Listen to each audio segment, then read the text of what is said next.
Hello students of class 12th। आज आपकी पाठ्य पुस्तक आरव से फिराक गोरखपुरी जी द्वारा रचित रुबाइयाँ पढ़ेंगे। और फिराक गोरखपुरी जी का पूरा नाम रघुपति सहाय फिराक था।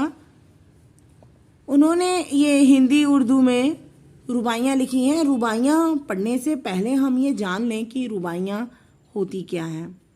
रुबाइयाँ उर्दू और फारसी का एक छंद होता है, एक प्रकार की लेखन शैली है जिसमें 4 पंक्तियाँ होती हैं। इसमें पहली, दूसरी और चौथी पंक्ति एक जैसी राइम होती है। इसमें देख सकते हैं आप, खड़ी, भरी, हंसी, सब एक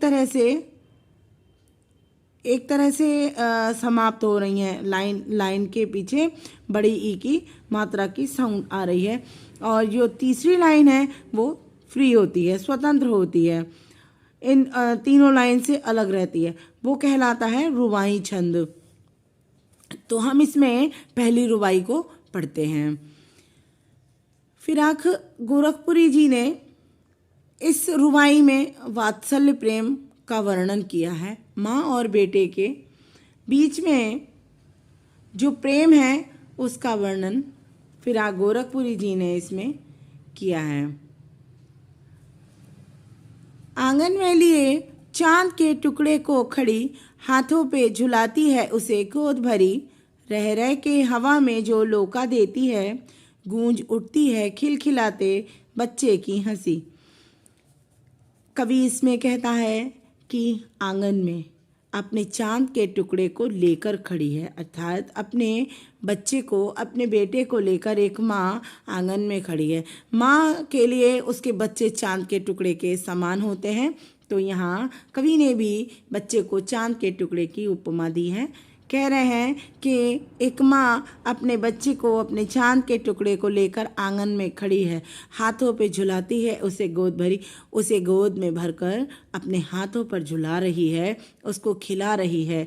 रह रह के हवा में जो लोका देती है, लोका यानी उछाल देना। कह रहे हैं रह रह के, कुछ समय के बाद वो माँ अपने बच्चे को हवा में उछाल देती है और उसके बाद गूंज उठती है खिलखिलाते बच्चे की और हंसी। और जैसे ही माँ उसे हवा में उछालती है, वैसे ही उसके बच्चे की किलकारी और उस बच्चे की हंसी गूंज उठती है। बच्चा एकदम से हंसने लग जाता है, खिलखिला के हंस पड़ता है। आपने देखा होगा कि माँ जब अपने बच्चे को उछाल कर खिलाती है तो बच्चा किस प्रकार खुशी के कारण खिलखिलाकर हंसने लगता है। उसी प्रेम का वर्णन, उसी वात्सल्यता और वात्सल्य प्रेम का वर्णन कवि ने इस रुबाई में किया है। आगे दूसरी रुबाई पढ़ते हैं। नहला के छलके निर्मल जल से, उलझे हुए गेसुओं में कंघी करके, किस प्यार से देखता है बच्चा मुंह को, जब घुटनियों में लेके पिन्हाती कपड़े। कवि ने इसमें लोक भाषा पिन्हाती जैसे शब्दों का भी वर्णन किया है, गेसुओं जैसे उर्दू शब्दों का भी वर्णन किया है। इसमें कवि कहता है कि नहलाकर, निर्मल जल से, साफ स्वच्छ जल से अपने बच्चे को माँ नहलाती है और उसके उलझे हुए गेसुओं को, अर्थात उसके बालों को, उलझे हुए उसके बालों में कंघी करती है। माँ बड़े ही प्रेम से अपने बच्चे को नहलाती है, उसको धीरे धीरे निर्मल जल को छलका कर धीरे धीरे बच्चे को नहलाती है और उसके उलझे हुए बालों में कंघी करती है। किस प्यार से देखता है बच्चा मुंह को, जब घुटनियों में लेके पिन्हाती कपड़े। और जब माँ अपने घुटनों में बच्चे को दबाकर उसे कपड़े पहनाने लग जाती है तो बच्चा ये माँ के इन सारे कृत्यों को माँ के द्वारा की गई सेवा को देखते हुए बच्चा बड़े ही प्यार से अपने माँ के मुंह की ओर देखता रहता है कि माँ मुझे कितने प्यार से कपड़े पहना रही है, कंघी कर रही है, मुझे नहला रही है, आदि आदि सारे जो क्रियाकलाप हैं वो बच्चा बड़े ही प्रेम से अपनी माँ की ओर देखता रहता है। इस रुबाई में भी वात्सल्य प्रेम का वर्णन है। माँ और बेटे के निश्चल प्रेम का वर्णन इस रुबाई में कवि ने किया है। अगली रुबाई पढ़ेंगे। दिवाली की शाम घर पुते और सजे, चीनी के खिलौने जगमगाते लावें, वो रूपवती मुखड़े पे एक नर्म दमक, बच्चे के घरौंदे में जलाती है दिए। इसमें कवि ने दिवाली की शाम का वर्णन किया है, जब घर पुते हुए हैं और सजे हुए हैं। सबके घरों में पुताई होती है, वाइट वॉश्ड होते हैं और डेकोरेटेड होते हैं। सभी के घर दीपावली के समय पर सबके घर में साफ सफाई की जाती है और घरों को सजाया जाता है। तो कह रहे हैं दिवाली की वो शाम है और घर हर प्रकार से सजा हुआ है। ऐसे में माँ चीनी के जगमगाते हुए खिलौने घर में लेकर आती है। चीनी के खिलौने जो खीलों के साथ खाए जाते हैं और उन खिलौनों की बात कही जा रही है। यहाँ पर कवि कहता है कि माँ जगमगाते हुए सुंदर सुंदर चीनी के खिलौने खरीद कर लाती है। वो रूपवती मुखड़े पे एक नरम दमक, कह रहे हैं कि रूपवती अर्थात माँ कितनी रूपवान दिखाई देती है। उसके चेहरे पर एक कोमल चमक होती है, ममता भरी चमक होती है। माँ के चेहरे पर वो चमक देखने के लायक होती है जब बच्चे के घरौंदे में जलाती है दिए। कह रहे हैं कि माँ उस शाम को अपने पूरे घर में दिए जलाने के साथ साथ अपने बच्चे के घरौंदे में भी दिया जलाती है।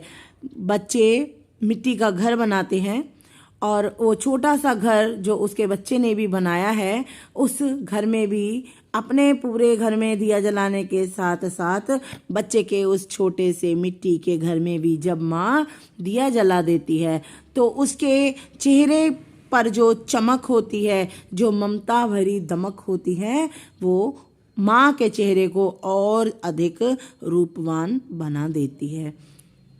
इसमें भी वात्सल्यता का वर्णन है, वात्सल्य प्रेम को दिखाया है कवि ने। अगली रुबाई हम पढ़ते हैं। आंगन में ठुनक रहा है जिद आया है, बालक तो है ही चांद पे ललचाया है, दर्पण उसे दे के कह रही है माँ, देख आईने में चांद उतर आया है। इसमें भी वात्सल्यता को दिखाया गया है, माँ और बेटे के प्रेम को बताया गया है। इसमें कवि कह रहा है, इस रुबाई में कवि बताते हैं कि बालक है, आंगन में बैठा ठुनक रहा है, धीरे धीरे रो रहा है, जिद आया है अर्थात जिद कर रहा है, जिद किए हुए बैठा है। बालक तो है ही चांद पे ललचाया है। आखिरकार वो तो बच्चा है, बच्चे को नहीं पता है कि क्या उसकी पहुंच में है और क्या उसकी पहुंच के बाहर है। उसका मन चांद पर आ गया है। वो माँ से चांद मांग रहा है कि मुझे माँ चांद उतार कर दे दो, मुझे चांद से खेलना है। तो बालक तो है ही, वो चांद पे उसको लालच आ गया है और आंगन में बैठा ठुनक रहा है, जिद किए जा रहा है कि माँ उसको चांद दे दे। तभी माँ दर्पण उसे दे के कह रही है, तभी उसकी माँ उसे दर्पण देकर कह रही है कि बेटा इस आईने में देखो, चांद तो इस शीशे में उतर आया है। तुम चांद को शीशे में देख सकते हो कि ये चांद तो यहाँ उतर आया है। यहाँ उस शीशे में माँ चांद को भी दिखा रही है कि चांद वहाँ है, देखो मैंने चांद को शीशे में उतार दिया है और ये लो तुम इससे खेल सकते हो। और दूसरा माँ अपने बेटे को भी चांद बता रही है कि मेरा बेटा भी किसी चांद से कम नहीं है, तो शीशे में देखो अपना चेहरा और यही चांद है जो कि जमीन पर उतर आया है। अगली रुबाई में कवि कहता है, पिछली रुबाई में जिस प्रकार से कवि ने दिवाली का वर्णन किया था, दिवाली की एक शाम का वर्णन किया था। उसी प्रकार से यहाँ पर रक्षाबंधन की एक सुबह का वर्णन कवि ने किया है। कवि कहता है, रक्षाबंधन की सुबह रस की पुतली, छाई है घटा गगन की हल्की हल्की, बिजली की तरह चमक रहे हैं लच्छे, भाई के है बांधती चमकती राखी। कवि कहता है कि रक्षाबंधन की एक सुबह है। रस की पुतली कहा है उन्होंने बहन को। बहन, छाई है घटा गगन की हल्की हल्की। जैसे कि हम सभी को पता है कि रक्षाबंधन श्रावण मास की पूर्णिमा को होता है। तो सावन और भादों में घटाएं तो छाई ही रहती हैं। गगन अर्थात आकाश में घटाएं छाई हैं, हल्की हल्की घटाएं आकाश में छाई हुई होती हैं। और रक्षाबंधन की सुबह है, ऐसे में रस की पुतली अर्थात बहन बिजली की तरह चमक रहे हैं लच्छे। बहन के हाथों में